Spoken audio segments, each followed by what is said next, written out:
কিনে দিয়েছে? তোর মা টিভি কিনেছে তাই। তোর মাকে আজ কতদিন থেকে বলেছি টিভিকে কিনলি মিষ্টি কই রাবু, মিষ্টি কই, তার জন্য চটপটির দাওয়াত। হ্যাঁ এটাই তো আমি বুঝতে পেরেছি। হ্যাঁ কি হচ্ছে রায়ন মামা? তাই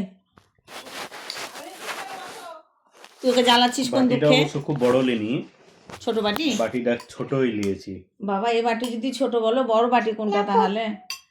আর তুমি আমার জন্য এতগুলা বানিয়েছো কেন? আমার তো ক্ষমতা নাই এই জীবনে এতগুলা খাওয়াও বাবা। থেকে মজার ব্যাপার,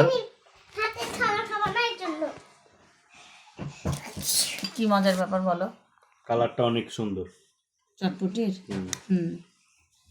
ওর চটপটি আসলে খুব মজা হয়, রাবের চটপটি। হ্যাঁ হ্যাঁ তুই দোকান দে তো। হালিমের হামিদ লাগিয়েছে হালিমকে, তোর বিটি একদম সেই লাগে মজা। মজা। শোনো ভাই তোমার চটপটি খুব মজা হয়েছে, তোমার ভাই খেয়ে বলেছে কিন্তু। না না রাবে তোর চটপটি আসলেই সুন্দর হয়, এটা তো কেউ বলতে হবে, যেটা আমি খাওয়া তাই। মাংসের যে রেওয়াজ বুঝো তো, চর্বি জাতীয় যেটা রেওয়াজ, ওগুলি একটু একটু করে কেটে কেটে জড়াবে, মানে চটপটিতে একটু চর্বি বা রেওয়াজ হলে আরো বেশি টেস্ট হবে। সলিড মাংস স্বাদ হয় না।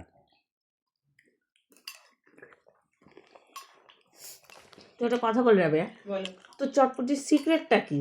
আরে বোন, ওই যে চটপটির মশলা যেরকম করে রান্না করি সেরকমই। না সিক্রেট আছে, তুই জানিস আমি না কোথাও চটপটি খেয়ে শান্তি পাই না। আমার মনে হয় যে চটপটি খেলে রাবিয়ারি খাবো, আমি খেতে পারবো না তাছাড়া। আজকে আমি রান্না করেছি না মা। আমরা যদি কোনো দোকান করি, খাবারের দাম বেশি হবে, ব্যবসা হলে হবে, না হলে করবো না। হালিম বেচবো, দেখো চটপটি বেচবো, আর সে বসে আছে দেখ।